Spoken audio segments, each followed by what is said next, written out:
ہمارے بزرگوں نے دین جو حاصل کیا کیسے حاصل کیا؟ بایزید بسطامی کی ماں ہے، بچے کو لے کر کے آئی استاد کے پاس، کہا اس کو اپنے پاس رکھ لیجیے، دین سکھائیے۔ کہا آپ خود بھی عالمہ ہیں، آپ سکھائیں۔ کہا ہم چاہتے ہیں کہ بزرگوں سے جو چلا ہے وہ میرے بیٹے کے اندر آ ہے، خود سکھا سکتی، استاد کے پاس لے جا کر کے رکھتی ہیں۔ دین سکھانے کا جذبہ ایسا ہونا چاہیے۔ بایزید بسطامی کی ماں استاد سے یہ بھی کہہ کے آتی ہے میرا بیٹا میرے بغیر سوتا نہیں ہے، اکلوتا بیٹا ہے اور اس کو میری عادت لگی ہوئی ہے، چاہے کچھ بھی بہانہ کرے گھر مت بھیجنا، نہیں تو اس کی تعلیم میں فرق پڑ جائے گا۔ استاد نے کہا ٹھیک ہے۔ دن گزرے، 2 دن، ہمیں پتا ہے مدرسوں میں جب لے جا کر کے ہمیں شروع میں بھیجا جاتا تھا کتنے دن تک رو رو کر کے گزارتے تھے، ماں یاد آئے، باپ یاد آئے، بھائی یاد آئے، بہنیں یاد آئے، بہت یہ سارے حالات، اور کتنے تو بچے اسی لیے بھاگ چلے جاتے ہیں، رک بھی نہیں پاتے۔ بایزید بسطامی پڑھتے رہے، 8 دن گزرے تھے، 8 دن گزرے، توجہ چاہتا ہوں۔ استاد سے کہا کہ مجھے ماں سے ملنا ہے، چھٹی دے دیجیے۔ استاد نے ایسا کر دیا کہ یہ چھٹی ملے ہی نہیں اس کو۔ قرآن یاد کر رہا ہے، روزانہ 1 صفحہ سناتا تھا، تو انہوں نے کہا 8 صفحے سنا دے گا تو چھٹی، 8 صفحے قرآن سنا دے چھٹی ہے۔ وہ بایزید بسطامی تھے، گئے لگن کے ساتھ پڑھے، 2-4 گھنٹوں میں ہی آئے، استاد سے کہا مجھے چھٹی دیجیے۔ استاد نے کہا تجھے پتہ نہیں ہے میں نے کیا کہا؟ کہا حضور 8 صفحے یاد کر چکا ہوں، سن لیجیے۔ اب استاد دنگ رہ گئے کہ یہ بچہ جو تھوڑا سا سناتا ہے وہ اتنا قرآن کیسے یاد کیا؟ سننے لگے تو سب سنا دیا۔ اب ان کے پاس کوئی بہانہ ہی نہیں رہ گیا تھا بچے کو روکنے کا۔ کہا جا چھٹی ہے جا کے آ، لیکن شام سے پہلے آ جانا۔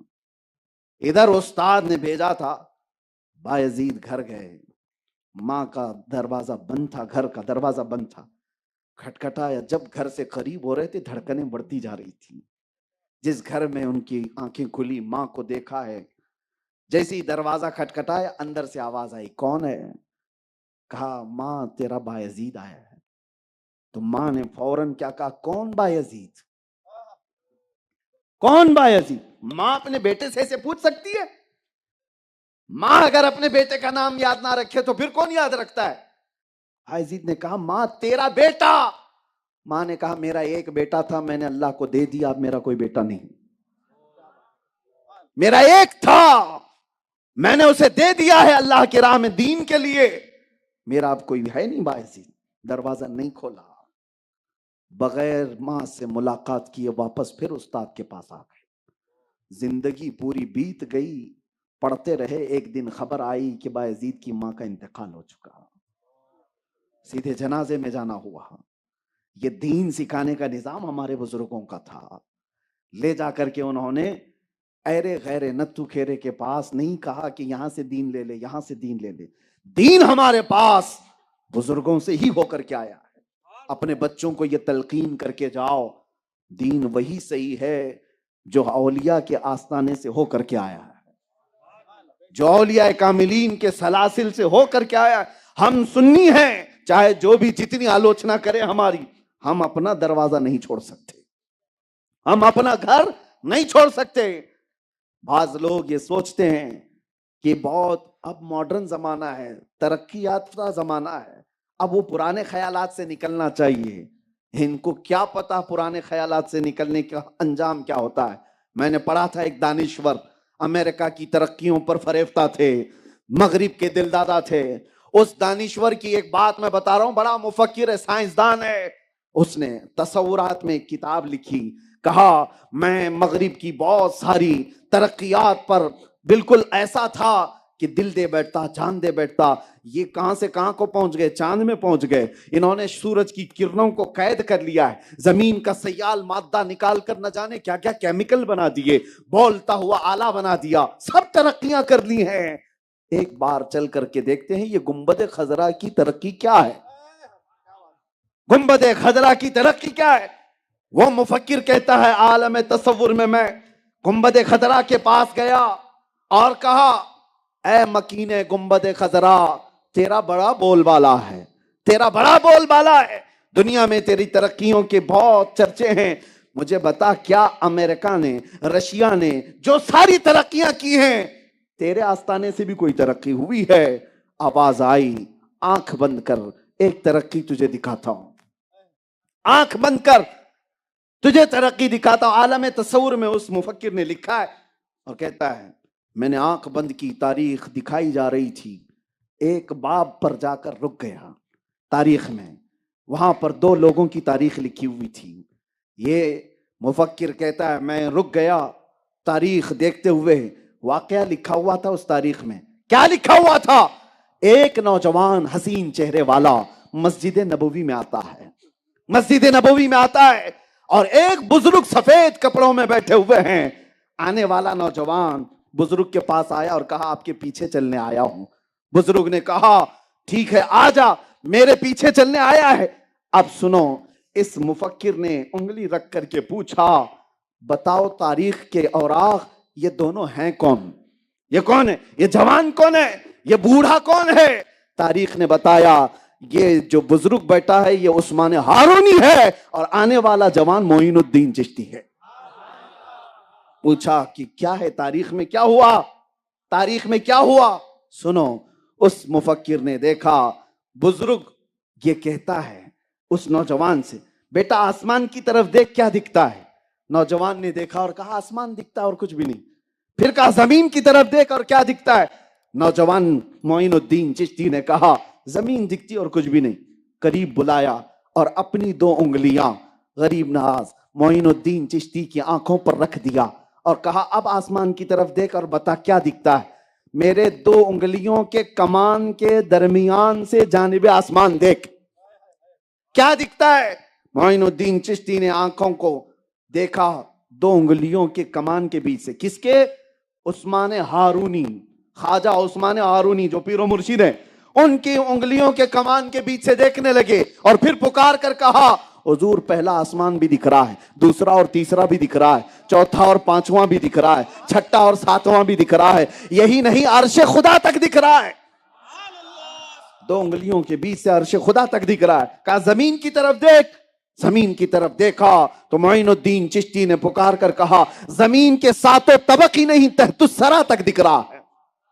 بس یہ منظر دیکھا اس مفکر کو گنبد خضرا سے آواز آئی بند کر، بند کر اب یہ تاریخ۔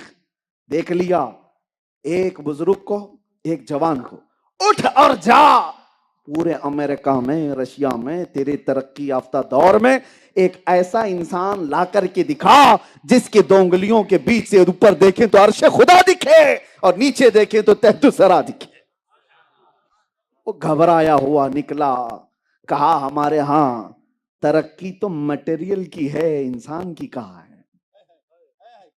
ساری ترقی، ارے انسانوں نے اس پہ محنت کیا، لوہے پر اس کو مائک بنا دیا، میٹل پر ترقی کیا، کمپیوٹر بنا دیا، میٹل پر کام کیا ہے، پلین بنا دیا۔ سارے تو میٹل کی ترقی ہے، لوہے کی ترقی ہے۔ موبائل کس چیز کا ہے تمہارا؟ یہ جن دھاتوں سے بنا ان دھاتوں کی ترقی ہے۔ تیری کیا ترقی ہے؟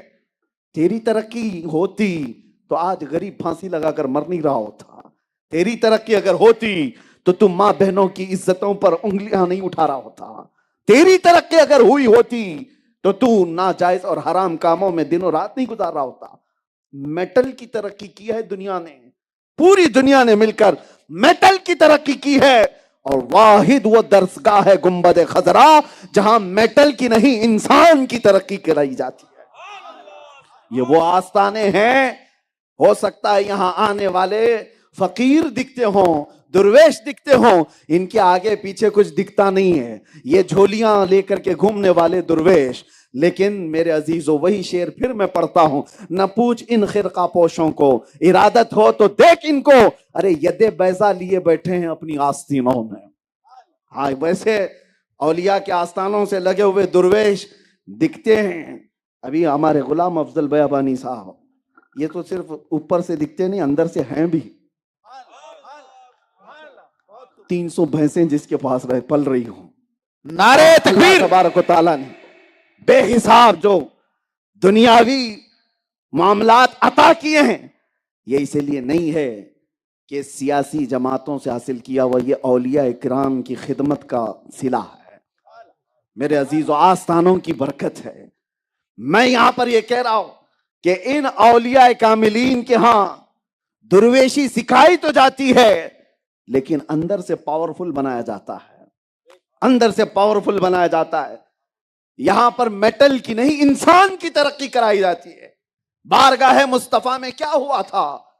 لوگ آج سوال اگر کریں کہ اسلام نے کیا سکھایا ہے، ایک مغرب دل دادا حضرت علامہ مفتی شریف القمجدی رحمۃ اللہ تعالیٰ علیہ کے ہاں میں نے سنا تھا، کسی بڑے یا ان کا ہے یا دوسرے استاد کے پاس آیا اور کہنے لگا، ارے مولانا ابھی بھی بخاری پڑھا رہے ہو؟ امریکہ چاند میں چلا گیا، رشیا زمین میں اندر چلا گیا، کہاں سے کہاں ترقی کرا لیا، اور تم تو بخاری ہی پڑھ رہے ہو ابھی۔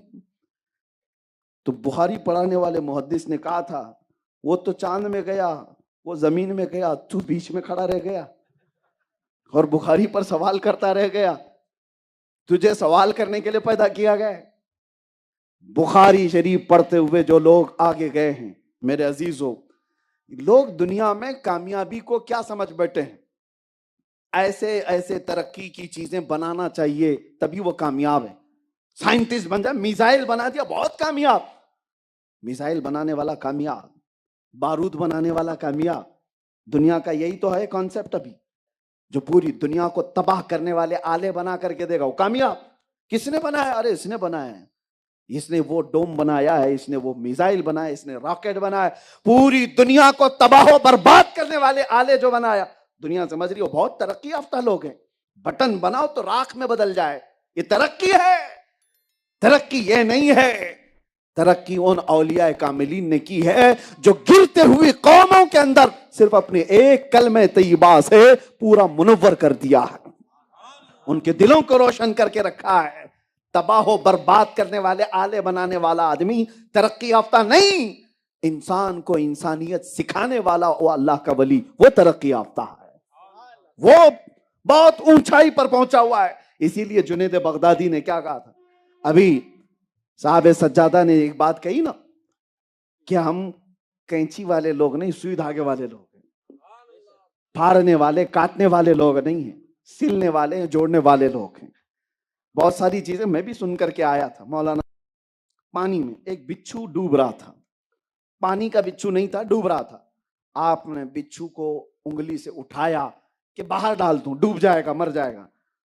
تو جیسے ہی اٹھایا بچھو نے ڈنک مار دیا، اور بچھو کا ڈنک آسان نہیں ہے، تڑپتا ہے آدمی۔ آپ نے ہاتھ جھٹک دیا، پھر وہ ڈوبنے لگا تو آپ نے دوبارہ اس کو اٹھایا، پھر ڈنک مار دیا، پھر آپ نے ہاتھ جھٹک دیا، تیسری بار اس کی ڈنک کو ہی پکڑا اور اٹھا کر کے پانی سے باہر پھینک دیا، وہ مٹی میں چلتا ہوا نکل گیا۔ ڈنک تو مارا تھا۔ مرید نے کہا سرکار جنید بغدادی سے کہ وہ موذی جانور ہے، ڈنک پہ ڈنک مار رہا ہے اور آپ اس کو پھر اٹھا رہے ہو۔ جنید بغدادی نے کہا وہ بچھو ہے، ڈنک مارنا اس کی فطرت ہے، وہ اپنی فطرت پر عمل کر رہا ہے، اور ہم اللہ والے ہیں، مدد کرنا ہماری فطرت ہے، ہم اپنی فطرت پر عمل کر رہے ہیں۔ نعرہ تکبیر، نعرہ رسالت، یا رسول اللہ۔ مدد کرنا ہماری فطرت ہے، ہم مدد کر رہے ہیں۔ اسی لیے میرے عزیزو، یہ یہاں سے کانسیپٹ لے کر کے جاؤ اولیاء کے آستانے سے، اولیاء کے آستانوں سے۔ مجھے بڑی خوشی اس بات کی بھی ہے کہ یہاں لنگر روزانہ چلتا ہے، ہر ایک کو کھلایا جاتا ہے۔ یہی اولیاء اکرام کا طور طریقہ تھا۔ غوث پاک نے فرمایا میں نے ساری نیکیاں الٹ پلٹ کر کے دیکھ لیا، دو نیکیوں سے زیادہ محبوب اللہ کے یہاں مجھے نہیں نظر آئی۔ غوث پاک کے آستانے پر بھی یہ موجود ہے۔ غوث پاک کہتے ہیں ساری نیکیاں الٹ پلٹ کر دیکھ لیا، دو نیکیاں مجھے لگیں۔ پوچھا کون سی؟ کہا ایک ننگوں کو کپڑا پہنانا، دوسرے بھوکوں کو کھانا کھلانا۔ غوث پاک نے فرمایا، اور اسی وجہ سے 1000 سال ہو گئے غوث پاک کا لنگر آج بھی چل رہا ہے۔ ایک اور بات میں بتا دوں، کاٹنے اور اس کی بات آپ نے سن لی، جوڑنے کی۔ اسی طرح سے تمہارا مقصد جینے کا کیا ہونا چاہیے؟ کیا ہونا چاہیے؟ حضرت شفیق بلخی بڑے پائے کے بزرگ ہیں، ان کے زمانے کے بزرگ ہیں ابراہیم بن ادھم. ابراہیم بن ادھم راستے سے گزر رہے تھے. انہوں نے دیکھا جنگل میں ایک لومڑی کو، اس کے چاروں پیر کٹے ہوئے ہیں، یعنی سمجھ لو 2 ہاتھ اور 2 پیر اگر سب کٹے ہوئے ہیں، چل نہیں سکتی، خالی دھڑ ہے لیکن ہڈی کٹی ہے، تازہ ہے. ارے جو چل نہیں سکتی پھر نہیں سکتی اس کو تو مرنے کی کگار پر ہونا چاہیے، ہڈیاں نکل جانی چاہیے، لیکن وہ ہڈی کٹی ہے. ابراہیم بن ادھم کہتے ہیں اس کے صحت مند ہونے کا راز کیا ہے؟ یہ کیسے اتنی صحت مند جی رہی ہے؟ کہتے ہیں دور کھڑے ہو کر کے دیکھنے لگے. اللہ اکبر، نظام قدرت دیکھو. ایک کوا اپنے منہ میں روٹی لے کر آتا ہے، اس لومڑی کو کھلا کے جاتا ہے. ہر گھنٹے پہ کوا آتا ہے، کچھ نہ کچھ چیزیں لے کر آتا ہے، اس لومڑی کے منہ میں ڈال کے جاتا ہے. یہ لومڑی اٹھ بھی نہیں سکتی، چل بھی نہیں سکتی، لیکن کوا آ کر کھلا رہا ہے، جا رہا ہے، کھلا رہا ہے، جا رہا ہے. رب کا نظام. اب توجہ، ابراہیم بن ادھم نے دیکھا یہ جانور معذور ہے، اس کو جب رحمان میرا کھلا سکتا ہے، میں اشرف المخلوقات ہوں، میرا رب مجھے کیسے نہیں کھلا سکتا؟ یقیناً کھلائے گا. آپ کا بھی یہی عقیدہ ہے؟ ہاں، لیکن ساتھ میں دیکھو ابراہیم بن ادھم نے کیا کیا. اسی دن جا کر کے زنجیروں سے اپنے ہاتھ باندھ لیے، پیروں کو بھی باندھ لیا رسی سے، اور ایک پہاڑ کی چوٹی پہ لیٹ گئے، سو گئے کہ مجھے بھی کوا کے کھلائے گا. کوئی کوا صبح سے شام تک آیا نہیں، بھوکے رہ گئے. دوسرا دن آیا، کوئی کوا نہیں، کوئی چونٹی بھی نہیں. وہاں کھلایا جا رہا ہے، یہاں نہیں کھلایا جا رہا ہے. تیسرا دن آیا، لوگوں کو پتہ بھی چل گیا کہ ابراہیم بن ادھم اپنے آپ کو باندھ کر کے پڑے ہوئے ہیں. شفیق بلخی گزر رہے تھے، بڑے بزرگ. لوگوں نے ان سے کہا ابراہیم بن ادھم کا حال دیکھیں، وہ زنجیروں سے اپنے آپ کو باندھ کر کے پڑے ہیں جنگل میں. آپ آئے، کہا ابراہیم کیا بات ہے؟ انہوں نے بتایا 3 دن پہلے میں نے ایک ماجرا دیکھا، ایک لومڑی جس کے چاروں پیر کٹے ہیں، ہر گھنٹے پر کوا اسے روٹیاں پتہ نہیں کیا کیا چیزیں لا کر کھلاتا جاتا ہے، وہ ہٹی کٹی ہے. تو پھر آپ نے پوچھا پھر اس کے بعد کیا ہوا؟ ابراہیم بن ادھم کہتے ہیں تو پھر میں نے بھی اپنے ہاتھ پیر باندھ لیے کہ اللہ مجھے کیسے نہیں کھلائے گا. تو پہلا جواب تو شفیق بلخی کا کیا تھا؟ توجہ، پہلا جواب تو یہ تھا، کہا ابراہیم وہ خدا ہے اور تو بندہ ہے، نہیں لے سکتا. تو لیٹا ہے، اس کا امتحان لینے کے لیے کہ کھلائے گا کہ نہیں کھلائے گا. ارے اس کی مرضی ہو تو 70 دروازوں کے اندر بھی کھلائے گا، تم اس کے اوپر واجب نہیں کر سکتے. پہلا جواب تو یہ. دوسرا جو بہترین ہے تصوف کے باب میں، اولیاء کا مشن، بیابانی مشن، جو جواب شفیق بلخی نے دیا. توجہ، ابراہیم بن ادھم سے کہا اے ابراہیم تم نے لومڑی کو دیکھا چاروں پیر سے کٹی ہوئی اور ایک کوا اس میں لا کر ہر گھنٹے پر روٹی کھلا رہا ہے، یہ دیکھ کر کے تم نے اپنے آپ کو زنجیروں سے باندھ لیا.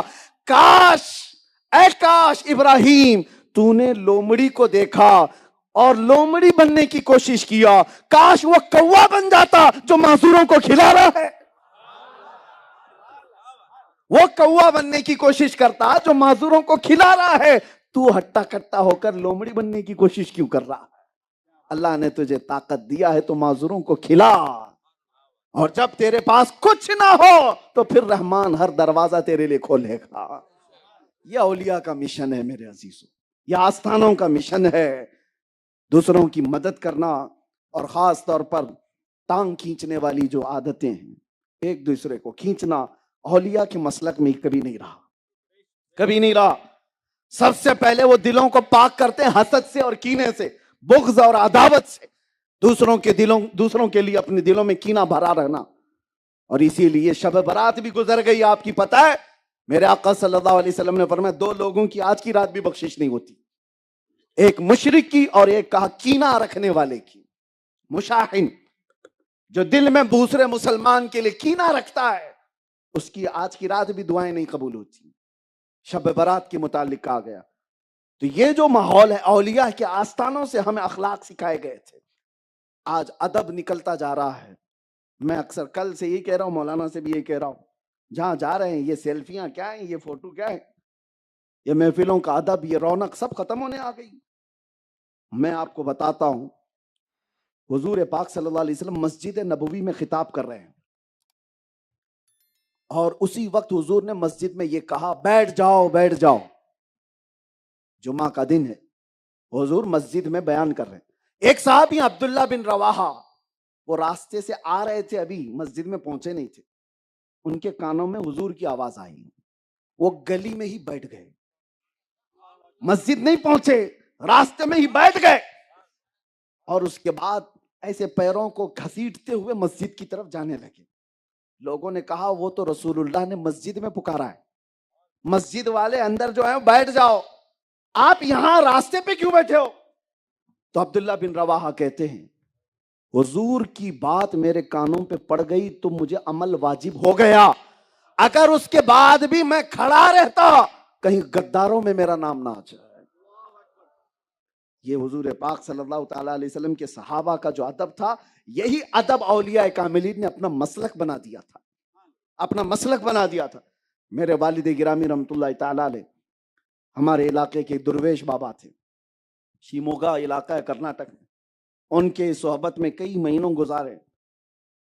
حضور بحر العلوم مفتی عبد المنان صاحب قبلہ رحمت اللہ تعالی علیہ، بحر العلوم جن کو کہا جاتا ہے، وہ مفتی درویش بابا کے آستانے پر فتویٰ لکھنے کے لیے تھے، بڑے مفتی، اور ایک درویش کے آستانے پر فتویٰ لکھنے کے لیے بیٹھے تھے. 6 مہینے وہاں گزارے بحر العلوم نے. میرے والد اس کے عینی شاہد، وہ کہتے ہیں ایک بار ایک بڑا سیٹ آدمی آیا، پیسے والا آدمی تھا، درویش بابا کا مرید تھا. وہ آیا اور جو تپائیاں رکھی ہوتی ہیں نا، ہم تو جو مولوی حضرات ہیں وہ نیچے بیٹھ کے پڑھاتے ہیں، تپائی جو ٹیبل رکھے ہوتے ہیں، اس نے اس کو پھلانگ کر کے جلدی سے درویش بابا سے ملنے کی تمنا کی، کیونکہ حضرت روم میں تھے اور بحر العلوم مفتی عبد المنان بیٹھے ہوئے نہیں تھے، درسگاہ میں نہیں تھے، وہ تو اپنے کمرے میں تھے، لیکن ان کا گدا بچھا ہوا اور ٹیبل لگی ہوئی تھی، اس کو وہ پھلاند کر کے آیا. میرے والد فرماتے ہیں درویش بابا نے اس کو پکڑ لیا اور کہا تو نے جو آج بدتمیزی کی ہے، تو ہوگا بہت بڑا مالدار اپنے گھر کا، سیٹ ہوگا اپنے گھر کا، تیرے پائجامے کا کونا بھی اگر اس کو لگ گیا نا تو میں تجھے اپنے آس پاس کہیں پھٹکنے بھی نہیں دوں گا، کیونکہ وہ ایک عالم دین کے بیٹھنے کی جگہ ہے.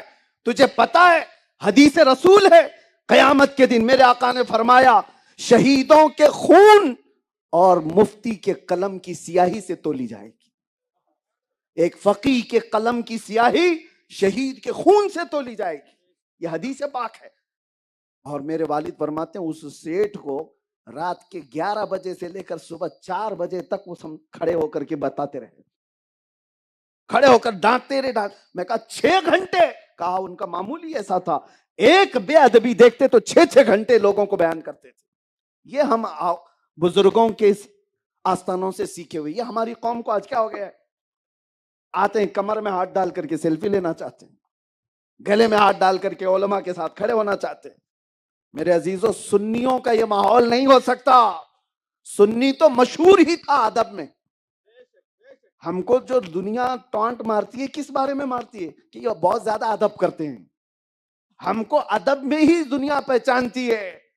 قرآن کا ادب کرنے والے ہم لوگ ہیں، نبی پاک کا نام آئے تو انگوٹے چومنے والے ہم لوگ ہیں.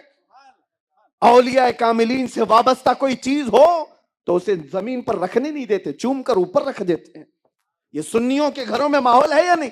ارے فاتحہ بھی اگر ہمارے گھر میں ہو جائے شیرنی کا ادب کرتے ہیں. یہ سنیوں کیا ہے؟ تو جو قوم ادب میں تھی وہ آج بے ادب کیوں ہو رہی ہے جلسوں میں؟ اس چیز کا خیال رکھو، اولیاء کاملین کے آستانوں سے ادب سیکھو. بس اب میں اپنی گفتگو کو ختم کرتے ہوئے آخری یہ بات عرض کروں گا. ان اولیاء کا مشن کیا تھا؟ یہ آئے دنیا میں، یہ حلقے بنانے نہیں آئے تھے، یہ چیلے بنانے نہیں آئے تھے، بلکہ یہ آئے تھے. ان کا ایک کلمہ میں آپ کو بتا دوں، مولانا جلال الدین رومی فرماتے ہیں، کہا کہ لوگ آپ کو بہت چاہتے کیوں ہیں؟ آج لوگ ٹوٹ پڑتے ہیں آپ کی طرف. مولانا روم نے کیا کہا؟ ہماری حیثیت ایسی ہے جیسے ہاتھ میں شیشے کا ایک ٹکڑا، دن کے اجالے میں شیشے کے ٹکڑے کو دیوار پر ادھر ادھر کہیں پر بھی آپ گھماؤ، شیشے کی روشنی جاتی ہے کہ نہیں جاتی؟ دیواروں پر شیشے کی روشنی جاتی ہے تو مولانا جلال الدین فرماتے ہیں وہ شیشے کی روشنی، ہم بھی بچپن میں کھیلتے تھے، آپ بھی کھیلتے رہے ہوں گے، شیشے کا ٹکڑا لے کر دن میں آپ ایسے سورج کو دکھاتے اور پھر دیواروں کو اجالا کرتے رہتے، اس کی ایک روشنی پڑتی ہے۔ مولانا روم فرماتے ہیں وہ جو شیشے کے ٹکڑے سے دیواروں پر اور پتھروں پر روشنی پڑتی ہے وہ شیشے کی نہیں ہوتی، وہ سورج کی ہوتی، شیشے کی نہیں ہے، وہ سورج کی ہے۔ یہ مثال اس لیے دے رہا ہوں، یا اولیاء کاملین یا علماء صالحین ان کی اپنی روشنی نہیں ہوتی، یہ بات کرتے ہیں مصطفیٰ کی، چمک وہاں سے پڑتی ہے اور یہ جس طرف گھومتے ہیں ہر جگہ روشن ہوتی ہے، ہر جگہ روشن ہوتی ہے۔ یہ کہاں سے آئی ہوئی روشنی؟ اسی آفتاب رسالت سے، اسی محمد عربی کے آستانے سے۔ اسی لیے ان آستانوں کا ایک ہی مشن ہے، ایک ہی مشن ہے، انہیں جانا، انہیں مانا، نہ رکھا غیر سے کام، للہ الحمد میں دنیا سے مسلمان گیا۔ یہ اولیاء کا مشن ہے، آج لے ان کی پناہ، آج مدد مانگ ان سے، کل نہ مانیں گے قیامت میں اگر مان گیا۔ عشق رسالت نہ ہو تو میرے عزیزوں کوئی کسی ولی کا ادب بھی نہیں کر سکتا۔ اولیاء کے آستانوں پر آج جو سجادگان ہیں، میں بڑے ادب کے ساتھ ان کی بارگاہ میں عرض کرتا ہوں کہ ان کا جو مشن ہے وہ بہت بڑا مشن ہے، غریب نواز کا، نظام الدین اولیاء کا، قطب الدین بختیار کاکی کا، خواجہ دکن کا، ان کے جو سلالت موجود ہے، ان کے جو آستانے موجود ہیں، نسب موجود ہے، یہ سب کا سب مشن ایک ہی ہے، ناموس رسالت کی حفاظت۔ سب کا مشن یہ کی ہے، ناموس رسالت کی حفاظت، یعنی حضور کی عزت کی بات کرو تو تمہاری عزت کی جائے گی، اور اگر حضور کی عزت پر تم سیریس نہیں ہو تو ایک بات یاد رکھو، امام غزالی کہتے ہیں کل کو وہ دن آئے گا کہ تمہاری ماں اور بہنوں کو بازار میں نیلام کیا جائے گا، اس وقت تم اپنی ماں بہنوں کی عزت بھی نہیں بچا سکو گے۔ اگر حضور کی عزت کے لیے سیریس نہیں تو تم اپنے گھر کی بھی عزت نہیں بچا سکو گے۔ اسی لیے آؤ اس مشن پر کہ ہمیں ہماری حیثیت کیا ہے، ہمیں دنیا پہچانتی ہے تو میرے نبی کے نام سے پہچانتی ہے، آبرو ما زنام مصطفیٰ اس، ہمارے پاس اپنا کچھ نہیں ہے، نام ان کا ہے، اگر یہ الگ کر دیا جائے تو ہم چلتی پھرتی لاشیں ہیں۔ دنیا ہمیں حضور کے نام سے سمجھتی ہے، پہچانتی ہے، غلام مصطفیٰ سمجھ کر۔ اگر چند قوموں میں ڈر بھی ہے تو وہ ڈر بھی اسی سے وابستہ ہے، کیونکہ محمد عربی کے غلاموں کو دنیا نے دیکھا ہے، نکل کر کے صحرا سے جس نے الٹ دیا تھا تخت روما کو، سنا ہے قدسیوں سے میں نے کہ وہ شیر پھر ہوشیار ہوگا۔ اقبال نے کہا ہے دنیا پہچانتی ہے، 313 نکلے تھے اور سب کے بخی ادھیڑ دیتے تھے، دن بھر فاقہ کرنے والے، پیوند لگے کپڑے پہننے والے، پیروں میں چپل نہیں، ایک کھجور کی گٹلی پر 10 صحابہ کھا کر کے گزارا کرتے، لیکن وہ جب مدینے سے نکلتے تھے تو روم کی حکومت بھی کانپتی تھی، ایران کی حکومت بھی کانپتی تھی، ان کو گھٹنے ٹیکنے پر مجبور کرنے والے محمد عربی کے یہ غلام ہیں۔ دنیا کو پتا ہے، انہیں پتا ہے، اور آج بھی یہ موجود قوم اسی قوم کی وارث ہے، اسی قوم کی وارث ہے۔ کسی بھی دن ان کے اندر وہ شیر ہوشیار ہو گیا تو اچھے اچھے کتوں کی موت آ ہی جائے گی۔ بہرحال خلاصہ یہ ہے کہ تقریر میں کہیں نہ کہیں گھوم کے کتا آ ہی جاتا ہے۔ اللہ تبارک و تعالیٰ کتوں کو بھی ہدایت عطا فرمائے اور شیروں کو جاگنے کی توفیق عطا فرمائے۔ اللہ کریم محمد عربی کے شیروں کو اسی طرح زندہ رکھے جیسے خالد بن ولید کو رکھا، حیدر کرار کے بازوؤں کی طاقت عطا ہو، اور شہاب الدین غوری کی اور صلاح الدین ایوبی کی فکریں ہماری قوم میں بیدار ہو، اور کھڑے ہو جاؤ اور یہ کہو، یہ کہہ کر کے کہ کی محمد سے وفا چونے تو ہم تیرے ہیں، یہ جہاں چیز ہے کیا؟ لبیک یا رسول اللہ، لبیک یا رسول اللہ، لبیک یا رسول اللہ۔